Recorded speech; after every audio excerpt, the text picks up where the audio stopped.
নাজিৰাৰ শিমলুগুৰি আৰু লাকৱাৰ মাজত 19 জুলাইত বাহনী পানীয়ে ছিঙি নিছিল ৰেলপথ। বৰ্তমানো চলি আছে ৰেলপথ মেৰামতিৰ কাম। আশা কৰা হৈছে শীঘ্ৰে সুচল হ'ব ৰেলৰ চলাচল। ইতিমধ্যে বহুসংখ্যক শ্ৰমিক আৰু বিষয়ববীয়াই যুদ্ধকালীন তৎপৰতাৰে কৰি আহিছে মেৰামতিৰ কাম। 19 জুলাইৰ ৰাতি প্ৰায় 9:45 হঠাতে দিখৌ আৰু দিৰাকা নৈৰ বাহনী পানীয়ে সমগ্ৰ অঞ্চলটো প্লাবিত কৰিছিল। তাৰ কিছু সময়ৰ পাছতে বাহনী পানী ৰেলপথৰ ওপৰেৰে বাগৰিবলৈ আৰম্ভ কৰে আৰু অৱশেষত প্ৰায় আধা কিলোমিটাৰতকৈ অধিক দৈৰ্ঘ্যৰ ৰেলপথ ভাঙি যায়। সেই সময়ত স্থানীয় ৰাইজে এক অত্যন্ত ভয়ংকৰ পৰিস্থিতিৰ সন্মুখীন হৈছিল। বহু লোক ক্ষতিগ্ৰস্ত হৈছিল আৰু কিছু লোকে জীৱন হেৰুৱাবলগীয়া হৈছিল। বানে বিশেষকৈ লুণপৰীয়া, ভূতৰবাৰী, দৰকিয়াল, গুমুঠা, অভয়াপুৰীয়া আদি কৰি বহুকেইখন গাঁৱৰ ৰাইজ ক্ষতিগ্ৰস্ত হৈছে আৰু বৰ্তমান ৰেলপথৰ কাম মেৰামতি কৰি আছে, যেটো সেই স্থানতে ৰেল লাইন উটুৱাই নিছিল বানে আৰু বৰ্তমান মেৰামতি অব্যাহত আছে।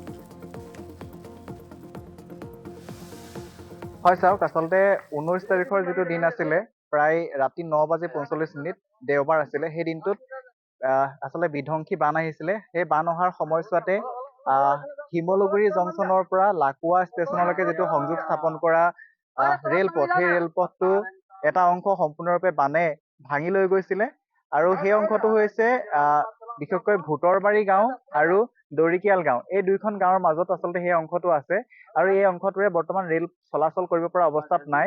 আমি দেখিছো তেওঁলোকে নাজিৰাৰ শিমলুগুৰি আৰু লাকৱাৰ মাজত 19 জুলাইত বাহনী পানীয়ে ছিঙি নিছিল ৰেলপথ। বৰ্তমানো চলি আছে ৰেলপথ মেৰামতিৰ কাম। আশা কৰা হৈছে শীঘ্ৰে সুচল হ'ব ৰেলৰ চলাচল। ইতিমধ্যে বহুসংখ্যক শ্ৰমিক আৰু বিষয়ববীয়াই যুদ্ধকালীন তৎপৰতাৰে কৰি আহিছে মেৰামতিৰ কাম।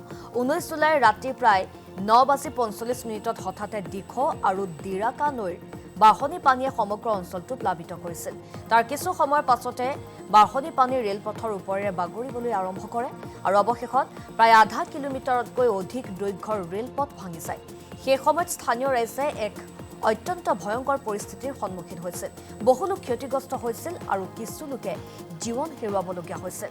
বানে বিশেষকৈ লুণপৰীয়া, ভূতৰবাৰী, দৰকিয়াল, গুমুঠা, অভয়াপুৰীয়া আদি কৰি বহুকেইখন গাঁৱৰ ৰাইজ ক্ষতিগ্ৰস্ত হৈছে আৰু বৰ্তমান ৰেলপথৰ কাম মেৰামতি কৰি আছে, যেটো সেই স্থানতে ৰেল লাইন উটুৱাই নিছিল বানে আৰু বৰ্তমান মেৰামতি অব্যাহত আছে।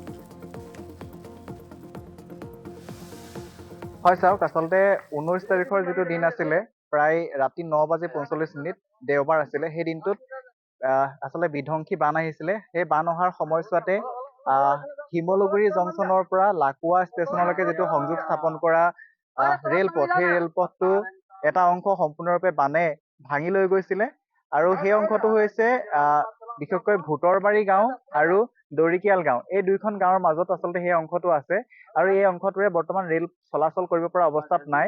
আমি দেখিছো তেওঁলোকে